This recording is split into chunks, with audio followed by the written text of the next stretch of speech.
경찰이 쏜 총에 맞아 피살된 한인 양용씨 사건 당시 경찰 바디캠 영상이 공개돼 과잉 대응 논란이 더욱 커질 전망입니다.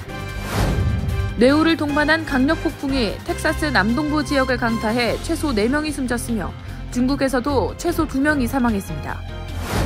물가가 안정세에 접어들고 있다는 평가가 나온 가운데 뉴욕 일원 물가는 여전히 높은 수준을 이어가고 있습니다. 뉴욕주와 뉴저지주가 빈병 보증금 인상안을 추진하고 있는 가운데 식음료 업계를 중심으로 업주들의 반발이 일고 있습니다. 뉴욕과 LA 한식당 절도가 잇따라 발생하면서 각 지역 한인사회와 업주들이 긴장의 끈을 바짝 조이고 있습니다. 뉴욕시 교통혼잡세 징수가 다음 달 말부터 시작될 예정인 가운데 교통혼잡세 시행을 막기 위한 마지막 심리가 진행됐습니다. 낸시 펠로시 전 하원의장의 집에 침입해 그의 남편을 둔기로 공격한 폭행범에게 중형이 선고됐습니다. 뉴욕주 의회가 10대들의 소셜미디어 규제 법안 통과를 위한 막바지 작업에 박차를 가하고 있습니다.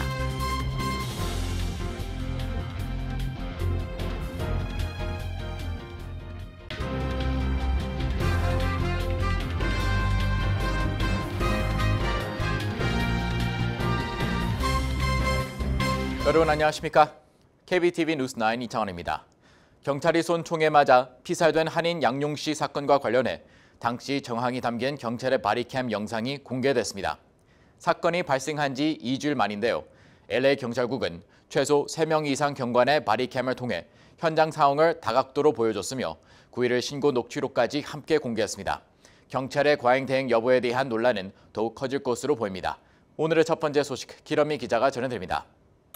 약 25분 길이의 바디캠 영상에서 가장 문제가 됐던 장면은 경찰의 강제 진입 및 총격 부분으로 경찰이 큰 소리로 경고하고 문을 강제로 열자 전방에 양용 씨가 주방에서 가져온 것으로 보이는 칼을 들고 있었습니다. 양 씨는 강제로 문을 연 경찰들이 보이자 두려워하며 몇 발짝 물러났고 경찰이 문 밖으로 다시 뒷걸음질 치자 앞으로 조금씩 걸어오는데 경찰은 칼을 버리라고 소리치다가 양 씨에게 바로 총격을 가했습니다. 문을 연 지 단 10초 만에 일어난 일입니다. 당초 경찰이 성명에서 밝힌 경관 쪽으로 다가왔다의 거리는 단 4걸음뿐이었습니다. 영상을 보면 총격을 받은 양 씨는 소파 쪽으로 넘어졌고 응답이 없는 양 씨에게 경관들은 계속해서 움직이지 말고 주머니에 손을 넣지 말라고 소리쳤습니다. 이때 다른 경관은 긴급 구조팀에 양 씨가 의식이 있고 숨을 쉰다고 신고했습니다. 그리고 의식을 완전히 잃은 것으로 보이는 양 씨의 손을 뒤로 젖힌 뒤 수갑을 채웠습니다. 이를 위해 경관 4명이 양 씨를 둘러쌌고 경관들은 양 씨를 옆으로 눕힌 뒤 상의를 벗기고 총상을 살피기 시작했습니다.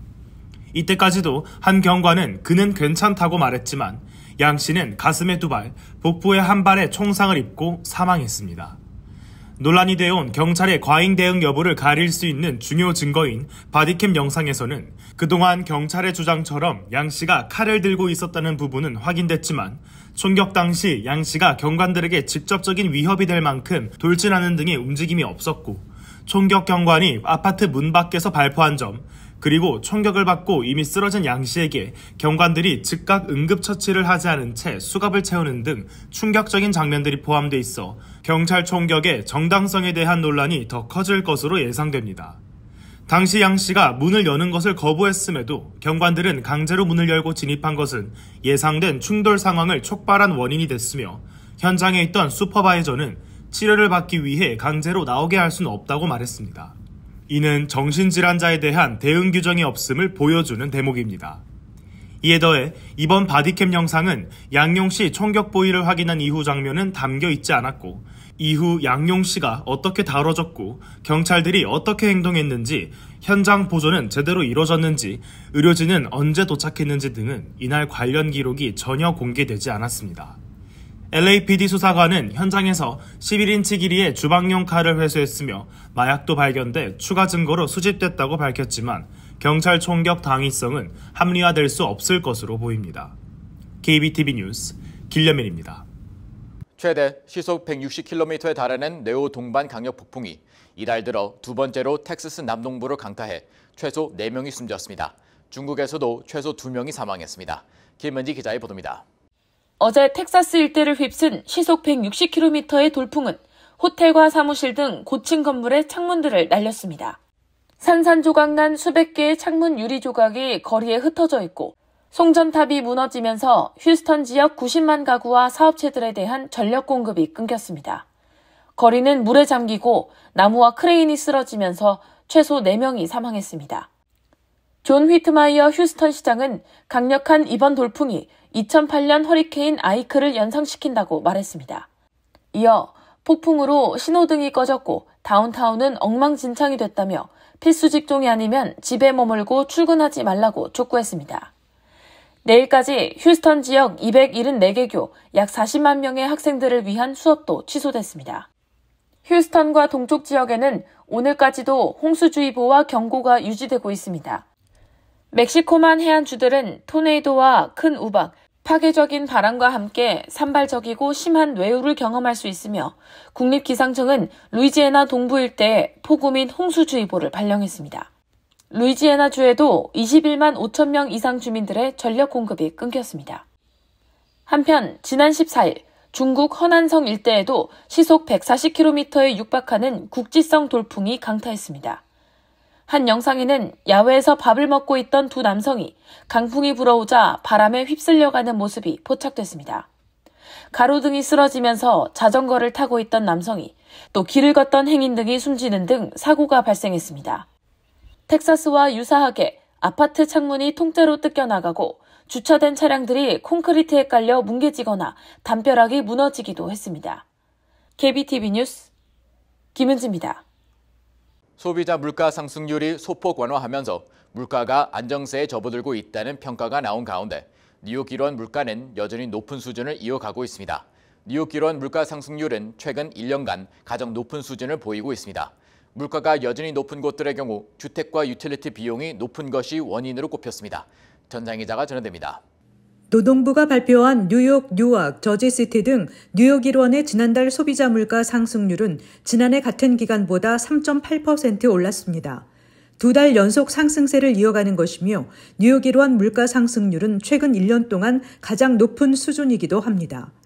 뉴욕 일원 외에는 샌프란시스코, 세인트루이스, 필라델피아 등의 소비자 물가 상승률이 4% 수준으로 전국 물가 상승률 3.4%를 훨씬 웃돌았습니다. 물가가 여전히 높은 곳들의 경우 주택과 유틸리티 비용이 높은 것이 원인으로 꼽혔습니다. 뉴욕 일원에서는 4월 주택 물가가 전년 같은 기간에 비해 5.3% 오른 것으로 파악됐습니다. 렌트 물가도 전년 같은 기간에 비해 5.4% 올랐습니다. 뉴욕 일원에서는 수요보다 주택 공급이 턱없이 부족해 가격이 계속 오르고 있는데 물가를 높이는 주요 원인으로 작용하는 것입니다. 에너지와 유틸리티 가격도 급등세를 유지하고 있습니다. 연료와 유틸리티 물가는 지난해와 같은 10.5% 높아졌고 전기 등을 포함한 에너지 서비스 가격은 13.5%나 올랐습니다. 한편 식료품 가격이 안정되고 있는 반면 외식비는 여전히 높은 상태입니다. 음식 물가는 상대적으로 덜 올라 식료품을 쇼핑해 집에서 음식을 해먹을 때 드는 비용은 지난해 같은 기간보다 0.4% 올랐습니다.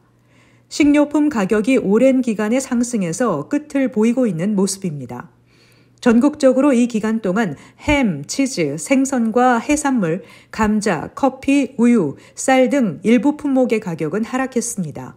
특히 사과는 공급 과잉으로 12.7% 하락했으며 지난해 가격 급등의 상징이었던 계란은 9% 하락했습니다. 다만 뉴욕시 외식 물가는 3.9%나 올랐습니다. 렌트나 유틸리티 가격이 외식 물가에도 반영되고 있는 것입니다. 전체적으로도 지난 1년 동안 레스토랑의 음식 가격은 4.1% 상승했는데 이로 인해 소비자들이 외식 빈도를 줄이고 있는 추세입니다. KBTV 뉴스 전상입니다. 뉴욕주와 뉴저지주가 빈병 보조금 인상안을 추진하고 있는 가운데 식음료 업계를 중심으로 업주들의 반발이 일고 있습니다. 업주들은 인상 비용이 결국 소비자에게 전가된다며 인상안 도입 취지 자체에 의구심을 표명했습니다. 전장 기자의 보도입니다. 뉴욕주 의회는 소비자, 소매상이 공급사로부터 음료를 구매할 때 부과되는 빈병 보증금에 대해 먼저 5센트를 올리고 오는 2026년 4월까지 추가로 4센트, 2031년까지 6.5센트 순차로 인상하는 방안을 추진 중입니다. 캐시오컬 주지사가 서명할 경우 오는 2026년 1월 1일부터 당장 오르게 됩니다. 한인식품업계는 법안이 통과될 경우 보증금이 병당 10센트가 되는데 판매 순이익에 비해 지나치다며 올해 법안 저지를 위해 코카콜라 등과 협업하며 서명운동을 전개했습니다. 박광민 뉴욕 한인식품협회장은 빈병 보증금을 올리면 소매점에서도 인상액의 상응에 5센트를 올릴 수밖에 없다며 이 같은 가격은 바로 소비자에게 전가돼 결국 악순환이라고 밝혔습니다. 박 회장은 뉴욕주가 환경 드라이브를 강하게 걸고 있어 시행될 가능성이 높은 것 같다며 세수를 거두려는 꼼수이며 모두가 반대하는 상황이라고 전했습니다. 한인식품업계는 가입 회원 등을 중심으로 코카콜라와 협업해 반대 서명도 최근까지 받았으며 주의회에 항의 차원으로 제출할 예정입니다. 한편 뉴저지주에서도 환경보호를 이유로 빈병 보증금 10센트 인상을 골자로 한 법안이 추진되는 가운데 뉴저지 식품협회 등 업계는 반발하고 있습니다. 린다 도어티 식품협회 회장은 빈병 보증금은 결국 소비자가 내게 될 돈이라며 배달 고객이 증가하는 상황에서는 더더욱 그렇다며 도입 취지 자체에 의구심을 표명했습니다. KBTV 뉴스 지난달 퀸스 플러싱에 소재한 고깃집 정육에 졸도범이 침입해 현금을 훔쳐간 사건이 발생했습니다. 지난 월요일에는 LA 리버사이드에서 한인이 운영하는 고깃집에서 단 3분 만에 금고가 털리는 일이 발생했습니다. 각 지역 한인 사회와 업주들이 긴장의 끈을 바짝 조이고 있습니다. 기러민 기자가 전해드립니다. 지난달 25일 퀸즈 플러싱 노던 블루버드에 위치한 정육 한식당에서 60에서 70세로 추정되는 남성이 침입해 현금을 훔쳐 달아나는 사건이 발생했습니다. 용의자는 영업이 마무리되고 직원이 아무도 없는 심야 시간에 가게 천장에 있는 환풍구를 통해 침입했습니다. 용의자는 계산대에서 약 $80를 훔쳐 노던 블루버드 동쪽으로 달아났으며 경찰 당국은 남성을 공개 수배했습니다. 한편 지난 13일에는 LA 리버사이드 카운티 지역에서 한인이 운영하는 356 코리안 BBQ&바에서 2인조 절도범이 침입해 금고를 훔쳐 달아났습니다. 식당 측에 따르면 이 가게는 오픈한 지 불과 7개월밖에 되지 않았으며 당시 금고에는 $7,000의 현금이 있었습니다.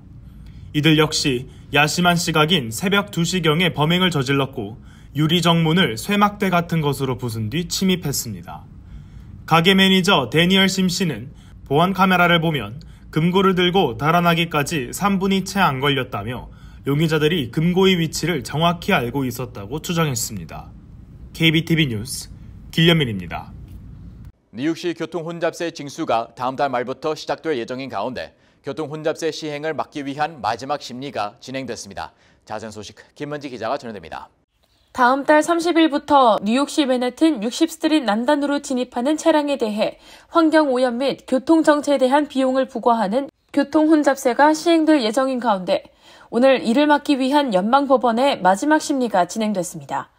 MTA는 2월 30일부터 혼잡세 시행에 돌입한다고 공표한 상태지만 뉴저지 주정부는 물론 포트리 타운, 뉴욕시 스타튼 아일랜드 보로, 롱아일랜드 햄스테드 타운, 뉴욕시 교사연합, 맨해튼 배터리팍 주민들이 교통혼잡세 시행을 막기 위한 집단 소송을 제기한 상태입니다.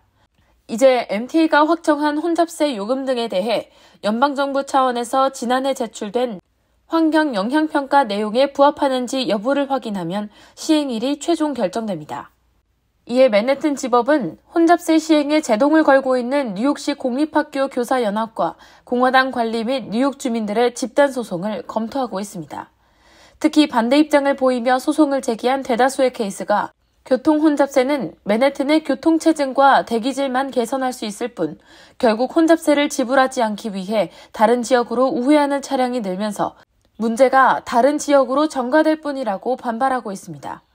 하지만 MTA는 이미 환경 영향평가를 다각적으로 검토했다고 주장하고 있습니다. MTA는 교통 혼잡세로 걷어들인 수익으로 연간 $10억 자금을 대중교통 시스템 개선에 투입한다는 입장입니다. 루이스 리먼 연방판사는 오늘 모든 심리를 마쳤으며 판결은 즉시 내리지는 않을 것으로 보입니다. 하지만 그의 판결에 따라 줄줄이 진행 중인 소송에 큰 영향을 미칠 것으로 보입니다. 레오 고든 판사는 교통혼잡세 시행 이전까지 판결을 내릴 것이라고 덧붙였습니다. KBTV 뉴스 김은지입니다. 낸시 펠로시 전 미국 하원 의장의 집에 침입해 그의 남편을 둔기로 공격한 폭행범에게 중형이 선고됐습니다. 피고인은 지난 2022년 펠로시 전 의장을 인질로 붙잡으려는 의도로 집에 침입했다가 그의 남편을 둔기로 폭행한 혐의로 기소됐습니다. 기러민 기자의 보도입니다. 오늘 캘리포니아 북부 지방법원은 폭행 및 납치 미수 혐의로 기소된 데이비드 드파페에게 징역 30년을 선고했습니다. 제클린 스콧 코를리 판사는 피고인은 공무원 집에 침입했다며 이는 완전히 전례가 없는 일이라며 이같이 판결했습니다. 앞서 연방검찰은 피고인은 자신이 무슨 일을 하고 있는지 알고 있었다고 인정했고 실제 자기 행동에 대해 의스댔다며 피고인의 이력 등에 비춰 선처받을 만한 것이 없다며 징역 40년을 구형한 바 있습니다. 피고인은 2022년 11월 28일 펠로시 전 의장이 중간선거를 열흘여 앞두고 워싱턴 DC에 머무르고 있었을 당시 그의 샌프란시스코 자택에 몰래 들어가 남편 폴 펠로시를 둔기로 폭행한 혐의로 기소됐습니다. 폴 펠로시는 이 과정에서 두개골과 손 등에 골절상을 입고 긴급 수술을 받았습니다. 피고인은 재판에서 펠로시 전 의장을 인질로 붙잡으려는 의도로 그의 집에 침입했다고 진술한 바 있습니다. KBTV 뉴스 길려민입니다. 뉴욕주의회가 10대들을 위해 소셜미디어를 규제하는 법안 마련에 착수해 법안 통과를 위한 막바지 작업에 박차를 가하고 있습니다. 김은지 기자의 보도입니다. 뉴욕주 의회에서는 10대들의 소셜미디어 사용을 규제하기 위한 법안 통과 작업이 한창입니다.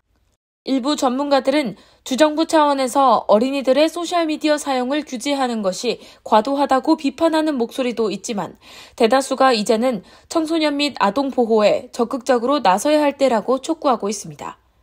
법안을 상정한 앤드류 구나데스 주 상원의원과 닐리 로직 주 하원의원은 뉴욕주 상하원에 법안을 제출하고 다음 달 6일까지 법안이 모두 통과되기를 기대하고 있습니다. 일명 Safe for Kids Act라고 불리는 해당 법안은 소셜미디어가 아동 및 청소년의 정신건강에 미치는 영향 및 트라우마에 대해 주정부가 나서서 보호하고 규제해야 한다는 취지입니다. 법안은 유튜브나 인스타그램, 틱톡 등 소셜미디어 회사가 사전 동의 없이 18세 미만 미성년자들의 개인정보를 이용할 수 없도록 하며 검색 및 접속 기록을 토대로 알고리즘을 통해 중독성 콘텐츠 및 광고를 자동적으로 계속 제공하는 것을 금지한다는 방침입니다. 특히 미성년자가 알고리즘 추천 콘텐츠에 접속하기 위해서는 부모 등 성인의 허가를 의무화했습니다. 법안 지지자들은 알고리즘으로 인해 소셜미디어에 머무는 이용 시간이 더 길어지고 있다며 소셜미디어 회사들이 아동들을 상대로 알고리즘 게시물을 추천하는 것을 막아야 한다는 입장입니다. 또 미성년자의 SNS 이용 시간을 부모가 통제할 수 있도록 하고 자정부터 오전 6시까지는 SNS 접속 자체를 차단할 수 있는 기능을 소셜미디어 회사가 제공해야 한다고 명시하고 있습니다. 이를 어기는 온라인 플랫폼 회사는 위반 건당 $5,000의 벌금이 부과될 수 있으며 이는 지난 8월부터 이미 유럽연합에서 시행하고 있는 디지털 서비스법과 유사합니다. 연방보건국 자료에 따르면 미전역 13세에서 17세 사이 청소년 가운데 3분의 1이 소셜미디어를 거의 지속적으로 사용하고 있는 것으로 나타났습니다.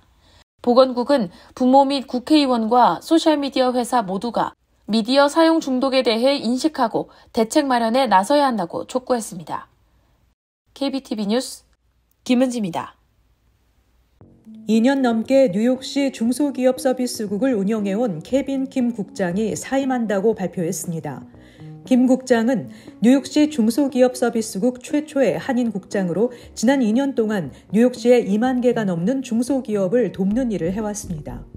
김 씨는 중소기업을 위해 $8,500만 지원하는 중소기업 지원기금의 출범을 도왔으며 뉴욕시 중소기업의 절반을 차지하는 이민자 소유 기업을 포함해 역사적으로 소외된 지역사회를 도왔습니다. 김 국장은 올해 시티 앤 스테이트 뉴욕이 선정한 뉴욕을 이끌어갈 가장 영향력 있는 100인에 선정되기도 했습니다. 한인 2세인 김 국장은 총기 폭력 방지 및 소기업 최고 경영자 대상 인공지능 챗봇 프로그램 지원 등 경제 정치 정책을 주도하고 있습니다. 바이든 행정부가 터무니없는 수수료, 즉 정크피드를 없애겠다는 등 조치를 전담해온 연방소비자금융보호국이 연방대법원의 판결로 생존하는 데 성공해 앞으로 각종 소비자 보호 조치들을 계속 시행할 수 있게 됐습니다. 연방대법원은 보수파 대법관들 4명이나 대거 진보파에 합세해 7대2라는 이례적인 결정으로 연방소비자금융보호국의 예산 구조가 합헌이라고 판결했습니다. 가장 최근에 제동이 걸렸던 신용카드 연체료를 건당 $8로 제한하는 조치를 곧 시행하게 될 것으로 예상되고 있습니다. 현행 신용카드 연체료는 평균 $32이므로 새 규정이 시행되면 4분의 1인 $8로 대폭 낮춰지게 됩니다. 소비자금융보호국은 $8 한도 규정이 시행되면 신용카드 사용자들은 연간 $100억, 신용카드당 $220를 절약하게 된다고 강조했습니다. 트랜스유니언이 공개한 보고서에 따르면 크레딧카드 부채가 소비자 1명당 평균 $6,218로 전년보다 8.5% 급증했다고 CNBC가 보도했습니다. 뉴욕 연방준비은행이 발표한 1분기 크레딧카드 부채 총액도 1조 1,200억 달러로 지난해보다 13.4% 늘었습니다. 팬데믹 이전인 2019년 1분기에 비해서는 31.8%가 급등한 것입니다. 트랜스유니언 조사에서도 90일 이상 연체된 심각한 연체 건수는 2010년 이후 최고 수준에 도달한 것으로 밝혀졌습니다. 크레딧 카드는 돈을 빌리는 가장 비싼 방법의 하나로 이자율이 평균 20.66%로 역대 최고 수준에 육박하고 있습니다. 뉴욕시 주요 아시안 커뮤니티 단체들이 시청에서 집회를 열고 시정부와 시의회 측에 아시안 커뮤니티에 대한 사회복지 서비스 예산 배정을 18%까지 늘릴 것을 촉구했습니다. 약 200명의 커뮤니티 단체 관계자들은 뉴욕시 내 아시안 인구가 18%에 달하고 아시안 커뮤니티는 급성장하고 있지만 그에 걸맞은 복지 서비스 예산을 받지 못하고 있다는 설명입니다. 2023-2024 회계연도에 뉴욕시는 예산 $1,070억 중 아시안 커뮤니티의 6% 미만을 배정했습니다.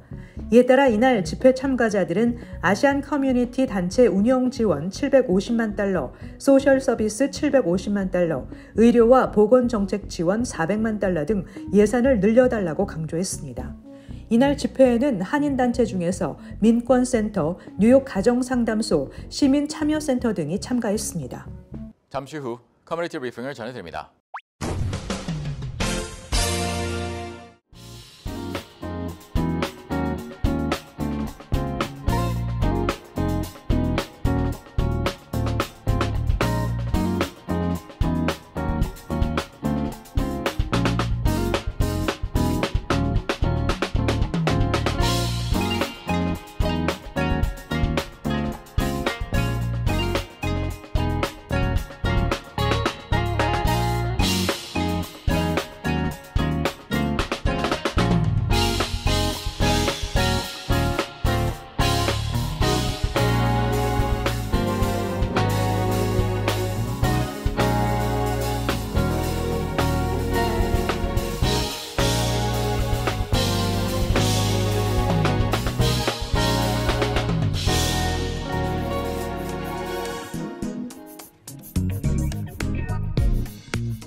이어서 환율과 증시 전해드립니다.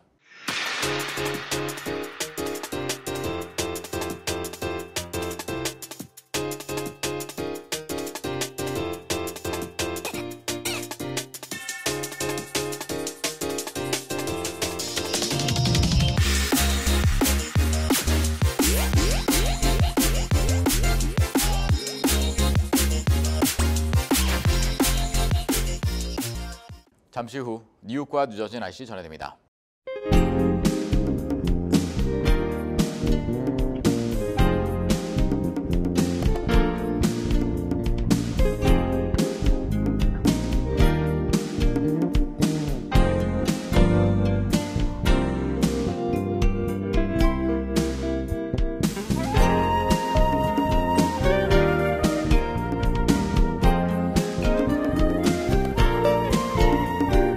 KBTV 뉴스9 마칩니다. 오늘도 시청해주셔서 감사합니다. 편안한 밤 보내시 기 바랍니다.